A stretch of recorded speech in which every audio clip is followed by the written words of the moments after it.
problem visualization. Okay. Imagine my money-related stress as the most disgusting, terrifying creature I can think of. An ugly, greasy little creature with a hooked nose and oily black hair. Oh, he is scary. I invented interest rates like the ones on your credit card. Oh, I just want to get rid of him. That's what the problem is you're being white right now. Sometimes it pays to be Dominican. I will be getting money from Bank of America. I've choked down 50,000. Yes, I'm gonna have introductory offers. And forget food.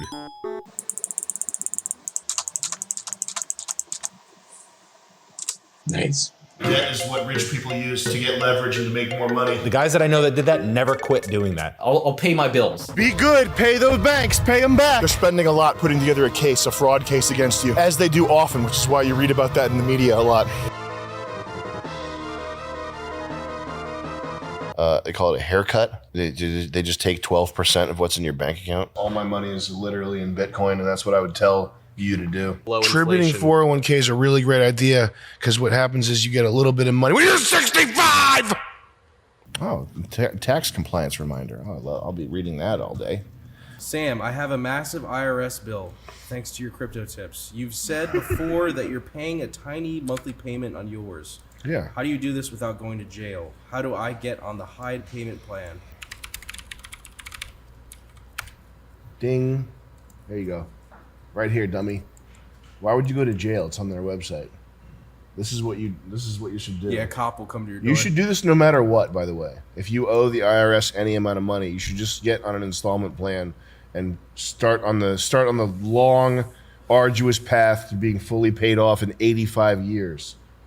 Keep that money now, use that money for something useful now, pay them whatever they'll accept on a monthly payment. Whatever interest they charge is worth it. That's not financial advice, that's comedy joke advice. It's funny if you do that.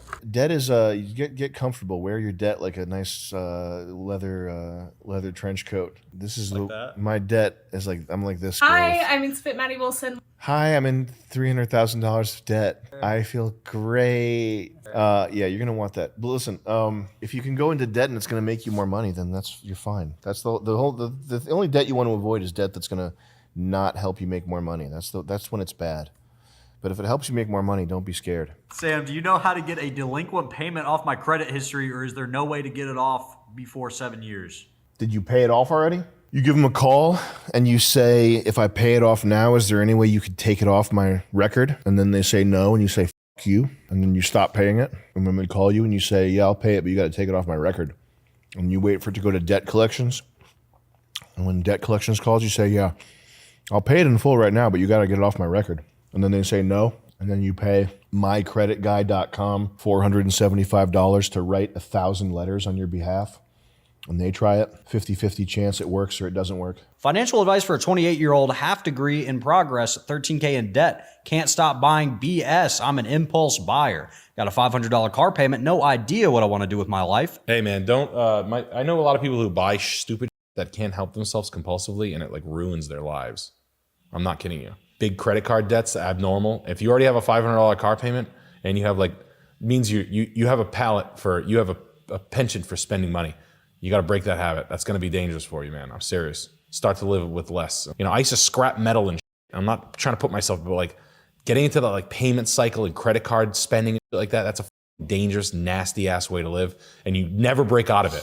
The guys that I know that did that never quit doing that. They're 40. They did it when they were 25. They did it when they were 30. They did it when they were 35. They did it when they're 40. Like, and they just somehow like justify the credit spending. And it's like, dude, it's not going to work. It blows up in your face. I might be more dangerous than heroin. Yeah, no, seriously. You could like really take yourself down. Like you could be on a trajectory and you could pull yourself down with some unnecessary. But Nick, the boat was good. Yeah. It was a good boat. A remote control car I bought that I used one time. Now I got a drone. I got all this. You would do the credit card thing if you had some opportunity that you were confident would beat the credit card rate, if that makes sense. If you think you could get better than 25% APR on some investment or whatever, that's when it would be time to go hard. Cred maxing is more about ignoring the debt that you already have. Students, you know, whatever the minimum you can do to avoid serious negative repercussions, which in the case of credit cards, if you already have credit card debt and you are not planning on buying a house in the next 5 years, you can pretty safely ignore that or call them and negotiate a very low payment. You know, I can only afford $7 a month. The boomers and the Generation X, they're all about avoiding debt, and it's like a badge of honor when you own your car or something with no debt. But all that means is that the money you could have had in your investment account, you know, in whatever vehicle you think is a good play, is instead in the bank's investment account, making money for them. So that's why you shouldn't be too afraid of debt. Debt is what rich people use to get leverage and to make more money. But you do need to be on the lookout for some type of opportunity or play that has asymmetric risk reward. There's a Warren Buffett quote, which is, you don't have to swing at every pitch. That's the thing about investing, is you can sit there and wait. And what you're waiting for is you're waiting for an opportunity to come along that coincides with your sphere of knowledge. That's the way you make, and what you have to do is you have to make an enormous bet. In the meantime, in between now and then, you want to just build up capital. You want to have dry powder. You want to have that stuff that you can throw on the fire to make it go up when you see the opportunity. And if you don't have $2,000, you're probably too young to even have a sphere of knowledge to see an opportunity. Apple stock $280, but it was $200 a year ago. Actual innovation is 0 to 1. So going from where there's nothing to where there's something, that's where the actual innovation takes place. There's a period where it's obvious there is a clear category winner, but the market is still trying to figure out who the clear category winner is. People try to time the volatility, and they think they're geniuses. I think the Sam Hyde technique, people have asked me unironically, what do I think about that? And I think it is kind of like, I'm all for, you know, taking advantage of the traditional financial system.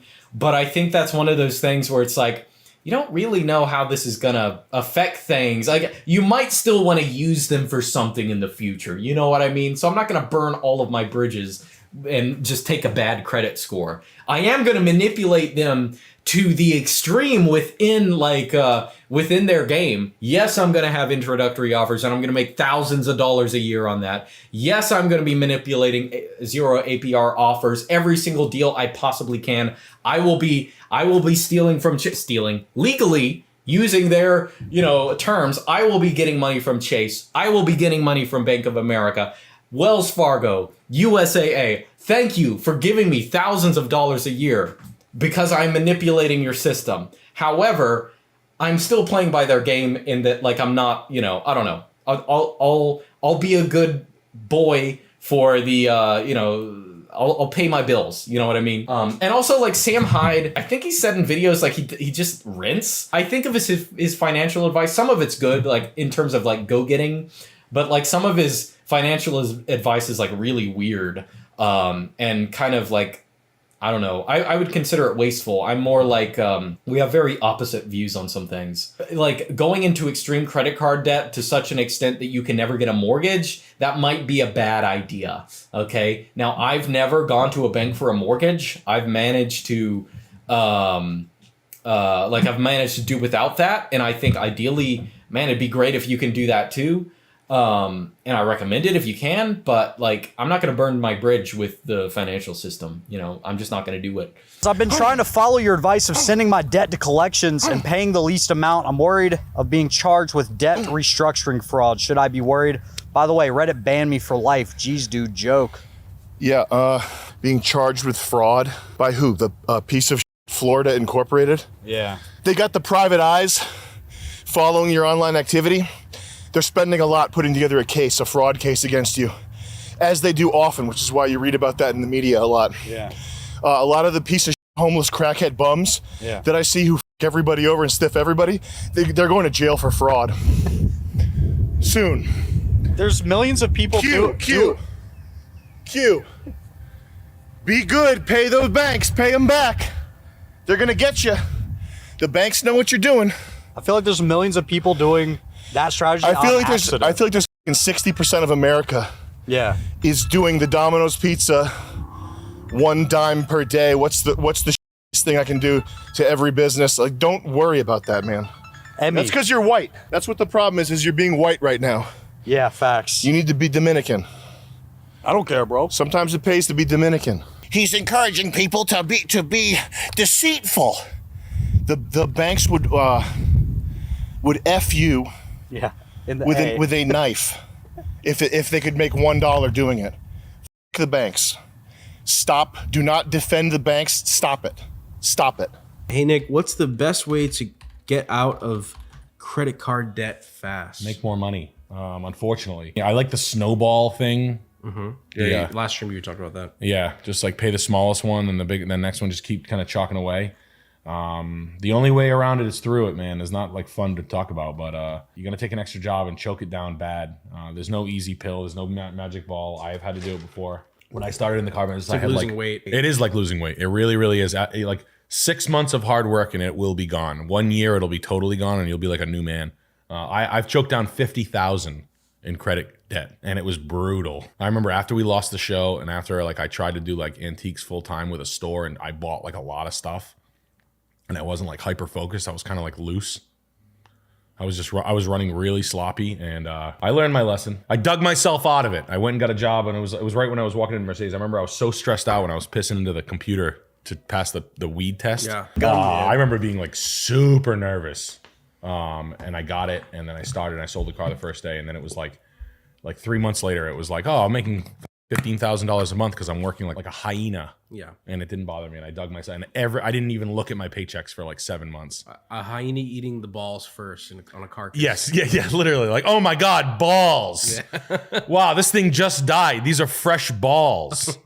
But I didn't even don't even look at your paycheck. Just throw them into the abyss and forget food or smiles. Like you're gonna eat leftovers. Like my buddy John, I used to love my buddy John Canning. He was really fun. Like I used to eat everybody else's lunch. Leftovers, I was that guy. Yeah. No problem at all. Good for you. It's good. Candy bars, eat candy. I'd eat mints.